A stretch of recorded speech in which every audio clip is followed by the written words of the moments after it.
Hi guys, welcome back to my channel. I'm back with another movie review. This movie was brought to me by Lifetime. They just dropped this, I believe, 2 weeks ago. So I'm catching up on it. So we have the Laura Cowan story, The Girl in the Garage, based on a true story, true events. So, this girl, Laura, she moved from Cleveland, Ohio to California to start her life anew. Her mom and sister both wanted her to stay back home, but she decided to, get in her car and go to California. At this time, she was, 24? So she got a studio apartment, and she basically just wanted to live her life. She went to the beach to take in the scenery because she was so used to the cold that she didn't want to be used to the cold no more. So she went up to California. So once getting there, she was out shopping one day and she see this guy talking about how he services the community, and he starts talking about this analogy in forms of pebbles and water and stuff like that. So she listened to it for a little bit. Then she took her groceries to her car, and they both locked eyes for a minute. And as she went to her car, he came up to her and he was like, "Sister, I like that you was listening to what I had to say back there." And she was like, "Listen, I don't talk to strangers." And he was like, "I'm Shabazz," and she was like, "I'm Laura." And then they shook hands. He was like, "Listen, now we're not strangers anymore." So then she was like, he was basically trying to hit on her, but also talking about the community at the same time. So he was like, "Will you stop pressing me about the situation if I just say yes?" And she would say yes. So from then on, they started dating every day. First day, they did a community event that she went to help put in, like, plant flowers for like a community garden, whatever the case may be, basically to help build up their neighborhoods and stuff like that. So she did that. After a while, they started hanging more and more together. So a couple of months, he knew that she was the one. He ended up proposing to her. He bought this rental property where it's gonna be like a bookstore and have like a little nook and stuff like that inside. So those months end up turning into years. Next thing you know, 9 years later, she has 2 kids with him. And, things are going well. I believe they live somewhere inside the bookstore, so they didn't really have far to go. So they built an upstairs where they lived, and then downstairs is where they had the bookstore and stuff like that. So just one day, as business is going good, Shabazz is outside with, like, those portable book libraries, and he was fixing up the books, and she was waving to him through the window while she was also helping this lady.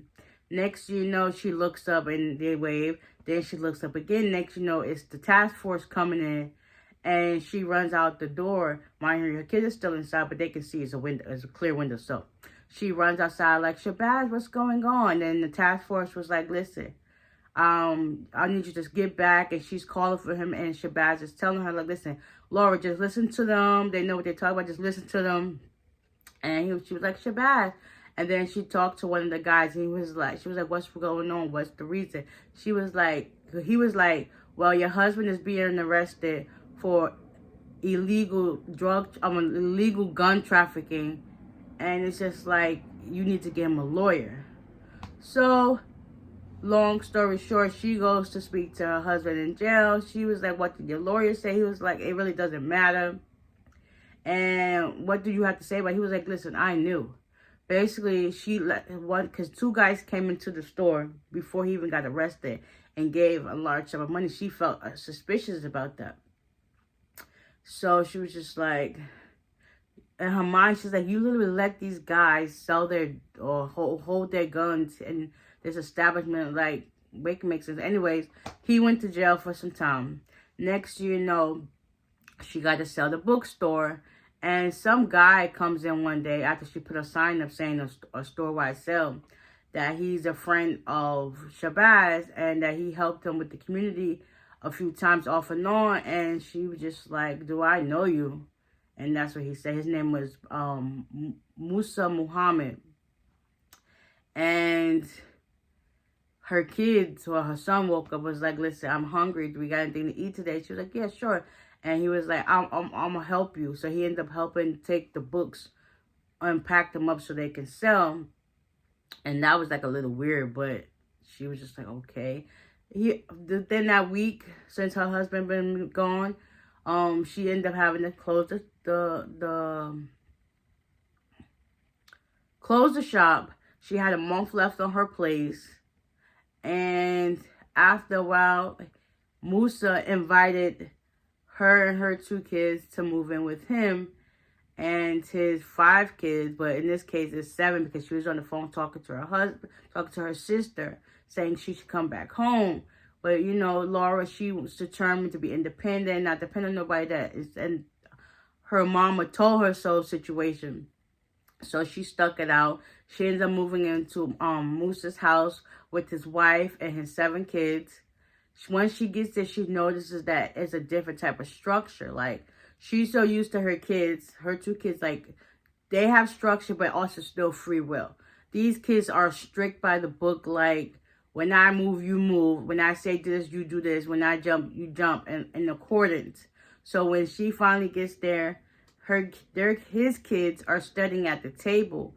And then when he enters, they hurry up and stand up. And they was like, well, kids, these good people are going to be staying with us. I want you to say hello. They say hello. Now get back to your studies. So it's either studies and prayer.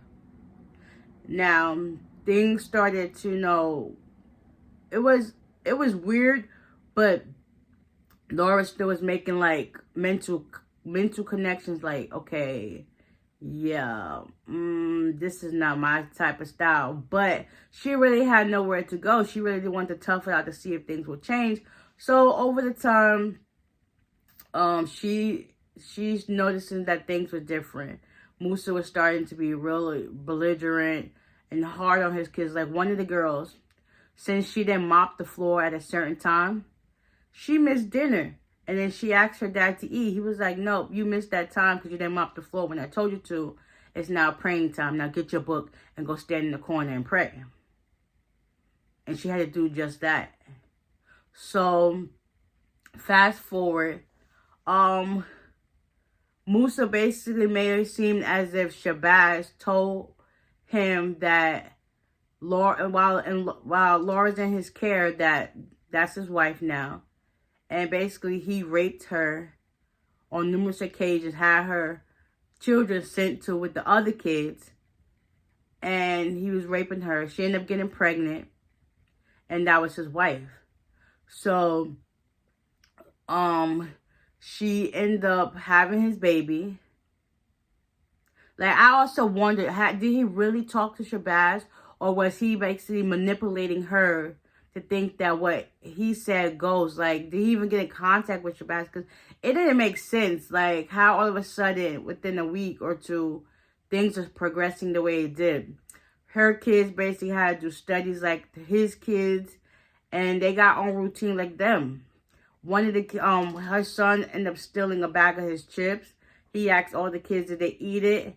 Because the boy had his hands in his pocket, so he heard the crinkling sound. So he was like, he went back, he was like, yeah, listen, your child got the devil in him. And he was going to hit her child. She went and stood above him. And Musa ended up knocking her to the ground. When she got up, she had a bruised face, busted lip. Everything was just like crazy. And she's nothing she can do because she ain't got no money. She don't got no job. She also asked to apply for a job. He told her no. What for? Because one day they was in the store. She seen his wife. And she had food stamps. So she went home and asked, can I get a job? He was like, what for? She wanted to do everything for herself. He was like, what for? And she was like, I seen you. I want to help contribute to your household. I seen your wife paying with food stamps. And he was like, so? Don't we eat? All they basically ate was rice and beans and bread. I don't know what kind of eating that is. But anyways. And then one day while Musa was out with his wife at the store, Laura made her 2 kids some food. And they ended up eating rice and beans again. And all his kids came out with a bowl. It was like, we're hungry. Yo, she was like, I didn't make enough for y'all. I just made enough for me, my 2 kids. And they're like, well, I guess we can share. So they ended up sharing. The father and the mother come in. Next, you know, the girl, they got in trouble the first time. She was sitting in his seat. And all the kids were eating. And he was like, so I bathed and feed y'all, and then this is gluttony. So he basically threw all their dishes on the floor, broke them, told them, like, listen, you shouldn't have been sitting in my seat. Y'all shouldn't have been eating from her. She's not your mother. And just scolded all his kids. And it's just like, okay. From then on them, she ends up having the baby. He goes to get the rest of her stuff from her place. He threw most of her stuff out. So whatever they could fit in the car, that's just what she had. She ended up having an early labor because she had so much stress on her that she started bleeding. So she gave birth. Her daughter's name was Taslima. She was then, after they took her kid from her, she and her other 2 kids were sent to live in the garage while the mother, his wife, Marva, took care of the baby. So she was locked in the garage for like months. So, there was another girl, well, Zara, she was there with her son. He was doing the same thing to her. Eventually, he put her down in the other part of the garage, too. And then one day, she got mail, and the post office was looking for her. So he came to the garage and said, listen, you got mail, you got to go pick up. She found out she got food stamps. So now she had all her letters that she was secretly writing and holding them inside her pants because he ended up finding her journal where she was writing and stuff like that. He ended up tearing all the pages out. And then she didn't have no book or nothing. So she found a notepad while she was in the garage with her kids. And a pen and started making her own notes. So when that day she had to go to the post office, she was kind of nervous. But Musa, one of his friends, came and talked to him. He wanted to meet up with him about helping the community. They started talking. Then he went up to her and was like, listen, if you do anything stupid, I will kill you. So she ended up going up to the line to get her package. She ended up pulling. She kept looking over her shoulder to make sure they had enough time. She ended up pulling up her dress a little, giving the lady all the notes she had after the lady went and got her package. And she was like, okay, thank you. And then she looked over her shoulder. And then the clerk was just like, okay. And as she was leaving, she looked back one more time. And the lady was like, therefore, just after that, the cops came. Well, the sheriff came. They asked to speak to her. And Musa opened the door. He was like, hold on one second. He went to go get out the garage. And they're like, listen, they want to talk to you. If you try anything funny, I will shoot you. But he had a gun to her back when they did that. He was like, listen, the detective was like, I want to talk to you outside alone. Okay? So she went a little bit over to where the car was. And the guy was like, did you write these notes? She looked over at him while he was standing at the door while the other cop was there. And she was like, I did. Musa ended up closing the door. She was like, oh my God, I can't. He has a gun. My kids is in there. So one of the cops went still at the front trying to get in the door. The detective and him went to the back, into the garage. They popped it open. And the cop was able to bust down the door, go inside with his gun drawn, and he goes downstairs. They get to the back, open the garage door, and they rescue the kids. Musa's there trying to find the kids, and he didn't know where they was. Laura's calling out to her kids. Ahmad and Miriam, come on, let's go. We're good. Then Zara, the other girl, started banging on next door. The other detective went and cut that door open and opened it. Next, opened a can of worms. Everybody got cleared out. Long story short, Musa got 7 consecutive sentences. Like, I wonder what happened to his family. Like, I think his wife has Stockholm syndrome. She was so used to it that she didn't know how to speak up and like say something like, you literally letting this man abuse your kids and you're not doing nothing about it. It's just like, make it make sense.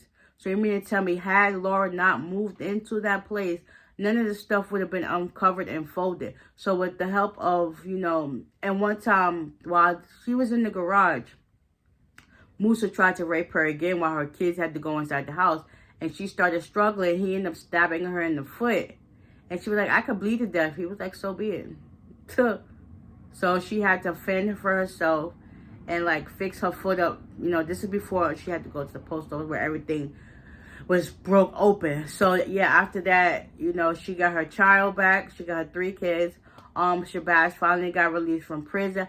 I also kind of wonder, like, how did he get released? Maybe Musa was behind it? Because it's coincidence. Just as soon as he gets locked up, Shabazz got free. Yeah.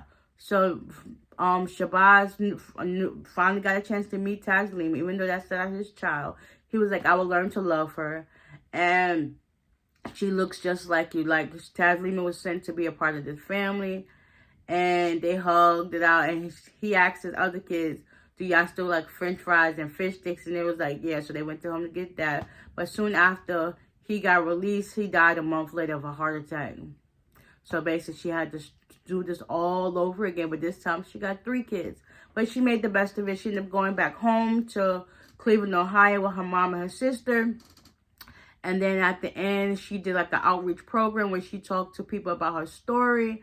And the real Laura Cowan was sitting in the group session. It was just like, wow, what a beautiful story. Like domestic violence and child abuse. Like that girl went through the ringer and she's still moving strong. But as of today, her and her 3 kids are striving, doing what they gotta do to survive. That was a great movie. I definitely recommend it. It's on Lifetime. The Girl in the Garage, the Laura Cowan story based on true events. Okay, so with that being said, hope you guys enjoy. Y'all check it out, and I'll see y'all in the next one. Bye.